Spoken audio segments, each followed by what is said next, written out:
Hello everyone, I'm Jannatul Maturin, your PTE instructor.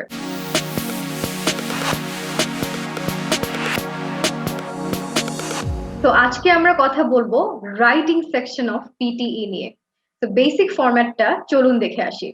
PTE writing সেকশনে যেটা আমরা দেখতে পাচ্ছি দুইটা ডিফারেন্ট ধরনের কোয়েশ্চেনস থাকে। একটা হচ্ছে সামারাইজ, রিটেন টেক্সট, আর আরেকটা হচ্ছে রাইট এসে।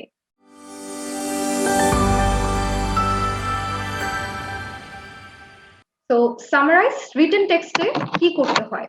Let's see.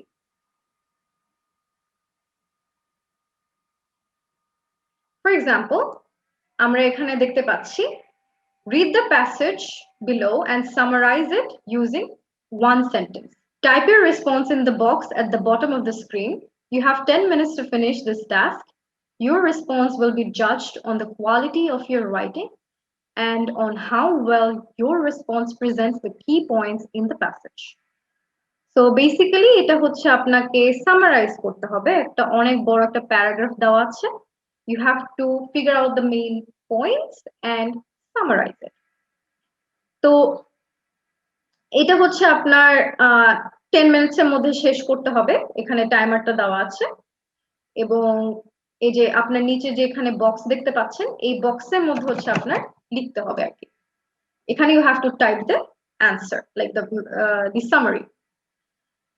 And you have to summarize in a single sentence কিন্তু ঠিক আছে এখানে আপনাকে একটা সেন্টেন্সে সামারাইজ করতে হবে এখানে আপনি দেখতে পাচ্ছেন যে অনেকগুলো আপনার কিন্তু সেন্টেন্সেস আছে এই পার্টিকুলার প্যারাগ্রাফে অনেকগুলো আমরা সেন্টেন্স দেখতে পাচ্ছি সো সামারি আপনাকে এমন ভাবে করতে হবে যেন এটা একটা মাত্র একটা সেন্টেন্সেই যেন চলে আসে এবং এই একটা সেন্টেন্স যেন আপনার main idea of this particular sentence capture করে আপনার রেসপন্সটা জাজ করা হবে on the quality of your writing এবং how well your response presents the key points in the passage এখানে আপনার যে কি পয়েন্ট গুলো আছে এগুলো যদি আপনি ভালোভাবে প্রেজেন্ট করতে পারেন তাহলে এটা আপনার একটা ভালো মার্কের জন্য মানে আপনার মার্কটা ভালোভাবে তোলার জন্য সাহায্য করবে আর কি এই পার্টিকুলার টাইপ অফ কোয়েশ্চেনটা আপনার হচ্ছে রাইটিং এবং রিডিং দুটার জন্যই স্কোর করে so that's it for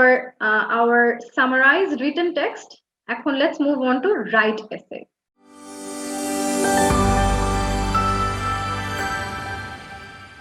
write essay তে যেটা আমরা দেখতে পাচ্ছি you will have 20 minutes to plan write and revise an essay তো আপনি এই 20 মিনিটের মধ্যে প্ল্যান করবেন এসেটা লিখবেন এসেটা এই বক্সের মধ্যে এবং you have to revise কোনো স্পেলিং এরারস অথবা গ্রামাটিক্যাল এরারস আছে নাকি অ্যাবসলিউটলি খেয়াল রাখতে হবে আপনাকে যেন কোনো স্পেলিং এরারস না থাকে যাই হোক your response will be judged on how well you develop a position organize your ideas present supporting details and control the elements of standard English written English তো আপনি আপনার পজিশনটা মানে আপনি যদি মনে করেন যেখানে ডিসঅ্যাডভান্টেজ অ্যাডভান্টেজের কথা বলা আছে আপনি হয়তো অ্যাডভান্টেজ চুজ করলেন তো আপনি আপনার পজিশনটা ক্লিয়ারলি স্টেট করবেন যে হ্যাঁ আমি অ্যাডভান্টেজটা চুজ করছি আর কি তো you have to organise your ideas as well যে আপনি প্যারাগ্রাফ অনুযায়ী যেটা করে আর এসেতে সেভাবে লিখবেন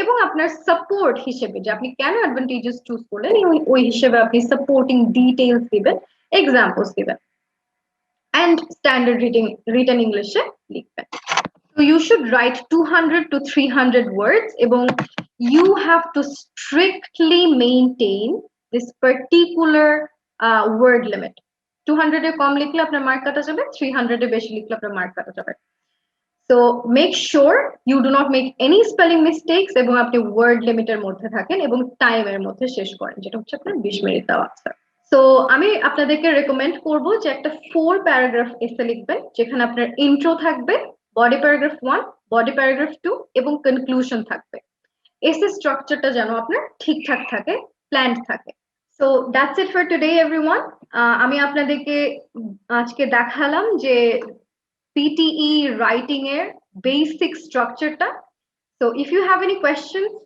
state your comments down below and let us know কি videos আমরা cover করতে পারি in the upcoming days. So thank you everyone and stay tuned for upcoming videos. Thank you.